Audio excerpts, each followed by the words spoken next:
Pengakuan eksklusif dari ibu korban, anaknya masih di bawah 6 tahun. Saat ini sudah bergabung bersama kami ada kriminolog Mbak Hanifah Hasna. Mbak Hanifah, kami ingin tahu Mbak, seorang AKBP bayangkan berperilaku menyimpang, pedofilia, korbannya anak-anak di bawah umur. Faktor apa yang memicu bisa sebejat ini Mbak? Ya, pertama-tama saya ingin berduka ya kepada ibunya korban tadi ya, bahwa ini adalah anak perempuan yang paling disayang. Ini kondisinya seperti ini.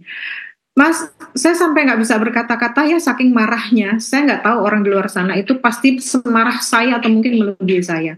Bahwa ini adalah kombinasi dari kejahatan yang luar biasa. Kejahatan yang pertama adalah dia menggunakan pornografi yang sudah merusak otaknya ya, dan satu lagi dia menggunakan kekuasaannya untuk melakukan kekerasan seksual terhadap korban. Nah sebetulnya kombinasi ini itu sangat-sangat mempengaruhi cara berpikirnya sehingga dia pasti melakukan tindak kriminal. Dari penggunaan narkoba dan dia pornografi ini, sebetulnya yang rusak otaknya itu ada di 5 bagian. Kalau dia menggunakan pornografi ada 5 bagian otaknya yang rusak, kalau dia menggunakan narkoba itu ada 3 bagian yang rusak. Tetapi satu yang paling pasti adalah bagian prefrontal cortexnya itu rusak, yaitu bagian moral. Di mana moral itu yang membedakan antara manusia dan binatang. Kita lihat dia itu seorang atasan yang seharusnya bisa mengampu masyarakat gitu ya, tapi ternyata dia bisa melakukan kejahatan terhadap anak-anak. Inilah yang membuat masyarakat menjadi semakin tidak percaya terhadap institusi tersebut karena tidak bisa menjaga kualitas dari pemimpinnya untuk menjadi orang yang baik. Yang kami khawatirkan Mbak, bertahun-tahun menjabat mungkin sebagai Kapolres, sebelumnya pernah berada di mana? Jangan-jangan Mbak, bukannya asumsi, tapi korbannya kabarnya sudah lebih dari 3 orang. Iya. Nah, sebetulnya ini kita harus bisa mengumpulkan korban mana lagi yang sebetulnya belum mengaku. Karena mungkin saja ini sudah dilakukan seperti yang Mas Andrew bilang tadi, sudah dilakukan sekian lama. Dan ini tidak terbongkar karena dia adalah seorang pemimpin gitu ya. Kalau pemimpin itu dia punya hak untuk punya hak dan punya privilege bahwa segala sesuatu yang dilakukan itu bisa ditutupi. Nah, dari sini juga kita bisa mengetahui sebetulnya pelaku ini punya jiwa atau kondisi manipulatif sehingga segala sesuatu yang sudah dia lakukan sampai saat ini bisa dia tutupi dengan cara memberikan kondisi-kondisi atau sifat-sifat baik untuk menutupi kepribadian buruknya. Maaf Mas Andro, kasus ini sangat emosional sehingga saya merasa sangat-sangat marah dan saya tidak terima dengan kondisi ini.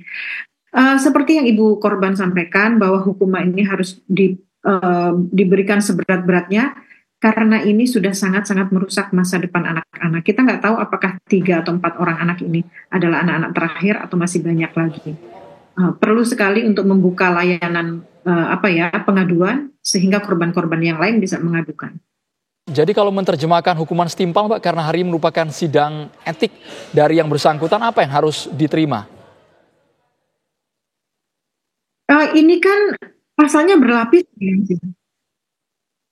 Pasalnya berlapis. Dia berlapisnya itu karena dia menggunakan narkoba, dia melakukan perdagangan orang, ada cybercrime di situ, berarti hukum berlapis ini harus segera ditegakkan kepada pelaku ini.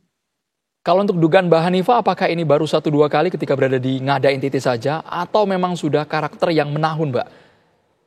Yang mendarah daging Mbak? Sebetulnya, kalau karakter yang menahun ini kita perlu menanyakan atau memeriksakan secara medis kepada psikiater ya. Tapi ini bukan sesuatu yang ujuk-ujuk atau tiba-tiba. Artinya mungkin dia sudah melakukan penyimpangan di tempat lain tapi tidak sampai sekeras ini atau tidak sampai seterbuka ini. Sebetulnya karena ada barang buktinya ya, kan ada video itu. Nah yang lain kita nggak tahu seperti apa. Sehingga perlu penyelidikan dan penyidikan lebih lanjut di tempat-tempat di mana si Bapak AKBP ini pernah bertugas. Atau di lingkungan-lingkungan terdekatnya. Karena bagaimanapun juga ini dilakukan secara online atau secara cyber. Dia tidak perlu ketemu orangnya langsung, tapi dia bisa melakukan perdagangan atau dia membeli seseorang, membeli objek dengan cara yang mudah. Baik, singkat saja Mbak Hanifah. Menurut Mbak Hanifah, kalau ingin menumpahkan hukuman seperti apa yang harusnya diterima oleh AKBP Fajar ini? Sebetulnya saya ingin melimpahkannya lagi ke pemerintah ya, tapi yang paling tepat adalah hukuman mati. Baik. Terima kasih banyak. Karena dia sudah merusak generasi dan dia sudah mencoreng nama baik institusi. Kita tahu sama tahu ketika yang melakukan orang tua, dan orang tua itu seharusnya sebagai pelindung, baik itu guru maupun orang tua, dan ini adalah dia adalah seorang ketua di institusi. Ini adalah kejahatan yang sangat-sangat Baik. luar biasa. Terima kasih banyak kriminolog Mbak Hanifah Hasna sudah bergabung di Kabar Petang. Mbak Hanifah berharap ada hukuman setimpal yakni hukuman